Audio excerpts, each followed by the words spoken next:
जी dear students, आज हम start करेंगे नया टॉपिक जो है कंज्यूमर बिहेवियर।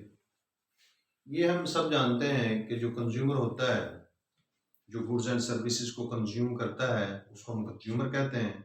तो इस सेंस में जितने भी ह्यूमन बींग्स हैं वो सारे ही कंज्यूमर हैं, क्योंकि हर जो ह्यूमन बींग है वो कुछ ना कुछ जो है वो कंज्यूम करता है। तो जब एक कंज्यूमर मार्केट के अंदर जाता है, वहाँ पर वो अपनी जो इनकम है उसमें रहते हुए अपनी जो सेटिस्फेक्शन को जो मैक्सिमाइज करने की कोशिश करता है, या जो परचेज करने की कोशिश करता है, जब वो सिलेक्शन करता है, चीज़ों की परचेज करता है, बार्गेनिंग करता है, ये जो उसका पूरा बिहेवियर होता है मार्केट के अंदर, इसको हम कंज्यूमर बिहेवियर कहते हैं। When a consumer goes to market to purchase some commodity or goods, the method, the ways, the procedure, whatever he adopts in the market is called consumer behavior. Consumer behaviour को analyse करने के लिए हम जो है सबसे पहले concept of utility हम डिफाइन करेंगे कि यूटिलिटी क्या होती है। फिर इसके डिफरेंट एस्पेक्ट्स हैं यूटिलिटी के, उनको पहले हम डिफाइन करेंगे और उसके बाद एक टेबल की मदद से और फिर उनको हम रिप्रेजेंट करेंगे एक डायग्राम के अंदर। तो इस तरह पूरा जो कंज्यूमर बिहेवियर की जो कार्डिनल अप्रोच है, जिसके अंदर कंज्यूमर की जो सेटिस्फेक्शन होती है उसको मेजर किया जाता है यूटिल्स के अंदर, उसको हम यूटिलिटी कहते हैं। इसका जो वो स्टार्ट हो जाएगा, आगाज हो जाएगा। इसके साथ ही जो है फर्स्ट लॉ ऑफ इकोनॉमिक्स जो है, जिसको हम law of diminishing marginal utility कहते हैं, उसको इंशाल्लाह हम नेक्स्ट लेक्चर में जो है वो कवर करने की कोशिश करेंगे। जी, यूटिलिटी क्या होती है? What is utility? The quality of a commodity to satisfy any human want is called utility. जितनी भी गुड्स एंड सर्विसेज हैं जो इंसान जो इस्तेमाल करता है, जो कायनात के अंदर मौजूद हैं, ये सब की सब जो है इनके अंदर यूटिलिटी है, क्योंकि ये इंसान की किसी न किसी वांट की जो है वो उसको सेटिस्फाई करती हैं, उसको फुलफिल करती हैं। तो किसी चीज़ की वो क्वालिटी, वो खूबी जो किसी इंसानी ख्वाहिश को पूरा करती हो, उसको हम यूटिलिटी कहते हैं। जी, इसके बाद इनिशियल यूटिलिटी। किसी भी कमोडिटी को जब हम यूज करते हैं, उसकी पहली यूनिट से जो सेटिस्फेक्शन हम डिराइव करते हैं उसको हम इनिशियल यूटिलिटी कहते हैं। मिसाल के तौर पे हम एक कंज्यूमर ले लेते हैं, फॉर एग्जांपल वो जो है पानी पीता है, उसको अगर हम उसके जो गिलास हैं उनको हम यूनिट्स बना लें, तो पहले गिलास से उसको जो सेटिस्फेक्शन हासिल होगी वो उसकी इनिशियल यूटिलिटी कहलाएगी। जी, इसके बाद पॉजिटिव यूटिलिटी। जब तक कंज्यूमर की जो सेटिस्फेक्शन है वो फुलफिल नहीं होती, जब तक उसकी ख्वाहिश मुकम्मल नहीं हो जाती, तब तक जो यूटिलिटी होती है वो पॉजिटिव होती है। और इसकी एक निशानी ये भी होती है कि पॉजिटिव यूटिलिटी की, जब तक आपकी टोटल यूटिलिटी है, जो आप पूरी जितनी भी यूनिट्स आपने कंज्यूम की हैं उनसे आप जो यूटिलिटी ड्राइव कर रहे हैं, जो टोटल यूटिलिटी जब तक इंक्रीज करती रहे, इसका मतलब है कि आपकी जो कंज्यूमर की यूटिलिटी है वो पॉजिटिव है। इसके बाद जीरो यूटिलिटी। जब किसी कंज्यूमर की जो वांट होती है वो सेटिस्फाइड हो जाती है, जब इंसान जो है उसकी ख्वाहिश मुकम्मल हो जाती है, तो उस वक्त उसकी जो यूटिलिटी होती है वो जीरो होती है।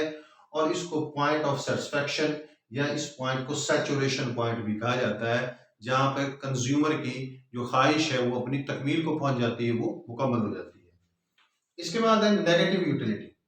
अगर कोई कंज्यूमर अपनी सेटिस्फेक्शन मुकम्मल होने के बावजूद, उसकी जो ख्वाहिश है वो पूरी हो जाती है, इसके बावजूद जो कंज्यूमर है वो किसी चीज़ का इस्तेमाल जारी रखता है, तो उसकी जो यूटिलिटी होती है वो नेगेटिव हो जाती है। इसकी एग्जांपल आप इस तरह ले लें, आप फॉर एग्जांपल आपके घर कोई मेहमान आया हुआ है, तो गर्मी का मौसम है, आप उसके लिए जो है शरबत उसको पेश करते हैं, वो एक गिलास पीता है, दूसरा गिलास पीता है, तीसरा गिलास पीता है, उसकी जो है थ्रस्ट है वो क्विंच हो जाती है, उसकी प्यास की जो शिद्दत है वो खत्म हो जाती है, तो अब उसकी जो यूटिलिटी होगी वो जीरो हो गई।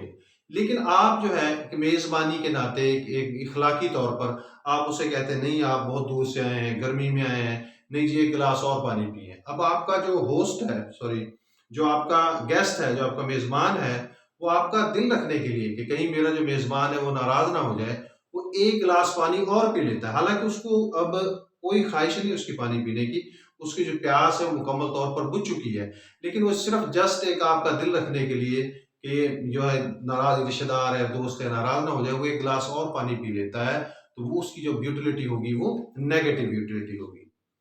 जी, इसके बाद आखिरी जो कॉन्सेप्ट है वो है मार्जिनल यूटिलिटी। ये बहुत अहम कॉन्सेप्ट है। इसको इकोनॉमिक्स के अंदर जो हम 5 चीजें जो हम डिस्कस करते हैं, यूटिलिटी, प्रोडक्शन और कॉस्ट, रेवेन्यूज एंड प्रॉफिट्स, इन तीनों के अंदर ये कॉन्सेप्ट इस्तेमाल होता है। यूटिलिटी में मार्जिनल यूटिलिटी, प्रोडक्शन में मार्जिनल प्रोडक्ट, कॉस्ट में मार्जिनल कॉस्ट, रेवेन्यू में मार्जिनल रेवेन्यू और प्रॉफिट में मार्जिनल प्रॉफिट। इनका जो पैटर्न ऑफ डेफिनेशन है वो सेम है। मसलन इसको हम 2 तरीकों से डिफाइन करते हैं। Marginal utility, the change in total utility is called marginal utility. The change in total production is called marginal production.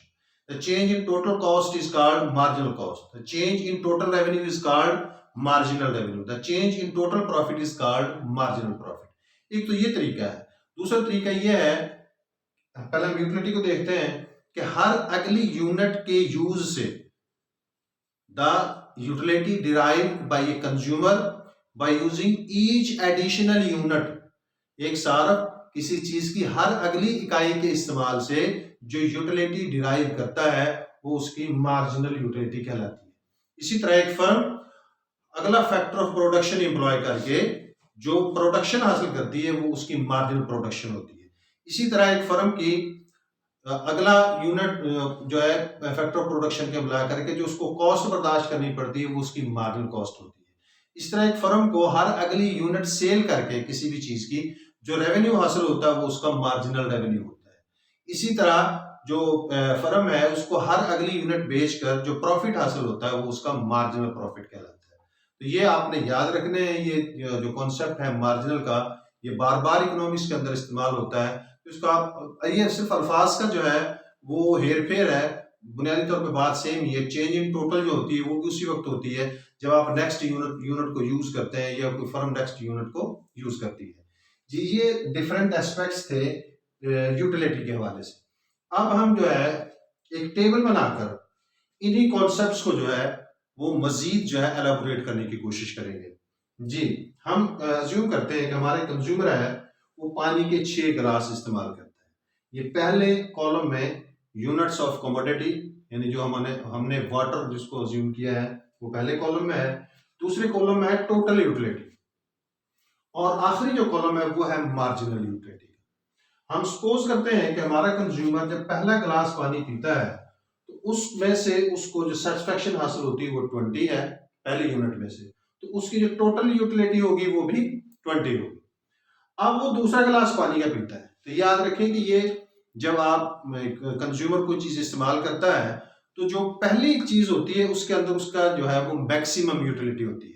जो सेकंड यूनिट यूज करेगा तो उसमें उसकी प्यास कुछ कम हो चुकी होगी, तो उसकी जो नेक्स्ट यूनिट से जो उसको यूटिलिटी हासिल होगी वो कम हो चुकी होगी। हम सपोज करते हैं कि दूसरे यूनिट से उसको 15 जो है 15 वो यूटिलिटी हासिल होगी, तो इनको आप ऐड करेंगे 20 और 15 को, तो ये टोटल यूटिलिटी 35 बन जाए। इसी तरह वो तीसरा ग्लास इस्तेमाल करता है, उससे उसको जो मार्जिनल यूटिलिटी है 10 हासिल होती है और टोटल जो है 10 और 35 को जब आप ऐड करेंगे तो ये 45 बन जाएंगे। इस तरह चौथा ग्लास यूज करने से उसको 5 मार्जिनल यूटिलिटी हासिल होती है, तो 5 को और 45 को आप प्लस करेंगे तो ये 50 बन जाएगा। इस तरह पांचवा ग्लास उसने यूज किया, उसकी मार्जिनल यूटिलिटी 0 होगी। ये सैचुरेशन पॉइंट, ये पॉइंट ऑफ सेटिस्फेक्शन है। यहाँ पे कंज्यूमर की जो वांट है वो फुलफिल हो गई, उसकी डिजायर जो है वो कंप्लीट हो गई। इसके बाद वो छठा यूनिट इस्तेमाल करता है, छठा ग्लास इस्तेमाल करता है, उसकी यूटिलिटी -5 है। इसमें ये जो है इनिशियल यूटिलिटी है और यहां तक उसकी जो यूटिलिटी है वो पॉजिटिव यूटिलिटी, ये 0 यूटिलिटी और ये माइनस यूटिलिटी। इनको हम ऐड करते चले जाएंगे, हमारे पास टोटल यूटिलिटी आ जाएगी। अब इसी चीज को हम जो है डायग्राम में ड्रॉ करते हैं। ये जो कुछ हमने अभी इस टेबल के अंदर बनाया है इसकी हेल्प से हम एक डायग्राम बनाते हैं। जी, एक्स एक्सिस पर हमारे पास जो है यूनिट है उसके कमोडिटी के, जो हमारे पास वाटर है, जो वाटर को यूज कर रहे हैं हम, और वाई एक्सिस पर जो है ये टोटल यूटिलिटी। याद रखें कि जब हम कोई डायग्राम ड्रा करते हैं उसका बेसिक प्रिंसिपल ये होता है कि इसमें आमतौर पर जो फर्स्ट कॉलम होता है आपका वो एक्स एक्सिस पर होता है, और इसके अलावा जितने कॉलम होते हैं वो आपके वाई एक्सिस पर होते हैं। आप जब आप इनकी जो है स्केल लेते हैं, स्केल आप बनाते हैं, तो याद रखें कि जिस चीज को आप मेजर कर रहे हैं, मसलन यहाँ पर हम टोटल यूटिलिटी को हम वाई एक्सिस पर मेजर कर रहे हैं, तो यहाँ पर हम इसकी मिनिमम वैल्यू देखेंगे और इसकी मैक्सिमम वैल्यू। इसकी मिनिमम वैल्यू जो है वो 20 हमने ली है और मैक्सिमम वैल्यू इसकी 50 है। यहाँ पे जो हम निशान लगाएंगे, स्केल जो बनाएंगे, तो उसमें मिनिमम वैल्यू होनी चाहिए, यानी जहां से हम स्टार्ट हो रहे हैं, और मैक्सिमम वैल्यू तक आपने स्केल बनाना है। इनके दरमियान का जो गैप है, जो वक्फा है, ये आप अपनी आसानी, अपनी कन्वीनियंस के लिहाज से कर सकते हैं। इसमें कोई जरूरी नहीं आप 5 का रखें, आप 7 का भी रख सकते हैं, 10 का भी रख सकते हैं, 2 का भी रख सकते हैं। जितनी छोटी वैल्यूज होती हैं उतना ही उनका जो गैप होता है हम कम रखते हैं। जब बड़ी बड़ी वैल्यूज होती हैं हंड्रेड्स में, थाउजेंड्स में, तो उनका जो गैप होता है उसको हम ज्यादा रखते हैं। जी, ये हमने जो गुड्स है जो हमने यूज किए वाटर, उसकी यूनिट्स हमने एक्स एक्सिस पे 6 हमने यूज किए, 1 से लेकर 6 तक हमने यहाँ पे निशान लगा दिए। जी, अब पहला जो ग्लास है, पहली यूनिट से 20 टोटल यूटिलिटी है, तो हम इधर से 1 को बढ़ाएंगे और इधर से हम 20 को, और इन पॉइंट्स को हम ज्वाइन कर देंगे। फॉर एग्जाम्पल ये पॉइंट ए बन गया। इसी तरह सेकंड जो यूनिट है उससे हमें 35 हुई, टोटल यूटिलिटी हासिल हुई है, इधर से हम 20 को बढ़ाएंगे और इधर से 35 को, ये पॉइंट बी हमें हासिल हो गया। इसी तरह तीसरी यूनिट से हमें 45 हासिल हुई है यूटिलिटी, हम इधर से 3 को बढ़ाएंगे और इधर से 45 को। जी, यहाँ पे कुछ स्पेस कम है तो इसको मैं रेज कर देता हूं ताकि हमारा डायग्राम जो है वो बेहतर तरीके से बन सके। जी, इसके बाद चौथी जो यूनिट से हमें 50 हासिल हुई है टोटल यूटिलिटी, इधर से 4 को बढ़ाएंगे हम और इधर से 50 को, ये पॉइंट सी और डी हमें हासिल हो गए। इसी तरह 5 पर हमारी जो टोटल यूटिलिटी है वो 50 है, और 6 पर ये कम होकर 45 रह जाती है। जैसे हम 45 को बढ़ाते चले जाएंगे, और ये इस तरह हम इनके नाम रख लेंगे, ए बी सी डी, इसका नाम हमने ई रख लिया और इसको हम एफ का नाम ले लेंगे। जी, इन पॉइंट्स को अब हम ज्वाइन कर दें।